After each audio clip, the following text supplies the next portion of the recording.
PTI रहनुमा असद उमर की सैफर case में 29 अगस्त तक अबूरी जमानत मंजूर कर दी गई। ऑफिशियल सीक्रेट एक्ट के तहत इस्लामाबाद में कायम खुसूसी अदालत में बाबर आवान ने दरख्वास्त दायर की, मौक़िफ़ अपनाया कि ब्लैक मेल करने के लिए सियासी बुनियाद बनाया गया। इल्ज़ामात मन घड़त हैं, कोई सबूत नहीं। असद उमर तफ्तीश में शामिल होने के लिए तैयार हैं।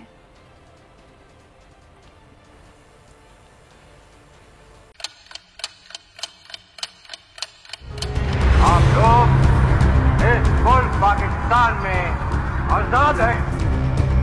सहाफती उसूलों पर कारबंद बोल न्यूज ने रखी रिवायत बरकरार। बोल न्यूज की जानिब से देखने वालों को यौम आजादी की बेहद मुबारकबाद। मुल्क भर से जश्न आजादी की तकरीबात बोल ने दिखाई अपनी स्क्रीन पर।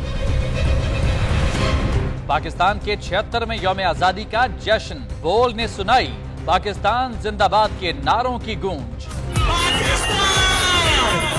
बोल की सबसे बड़ी ट्रांसमिशन में पाकिस्तान का नाम रोशन करने वालों ने दिए कौम को पैगामात। बेपनाह मुश्किलात का सामना करके इस मुल्क को हासिल किया। आजाद कौमों को बहुत सी कुर्बानियां देनी पड़ती हैं। 76 वालियों में आजादी का दिन जोश खरोश के साथ मनाया, क्योंकि जिंदाबाद पाकिस्तान ये है बोल की पहचान।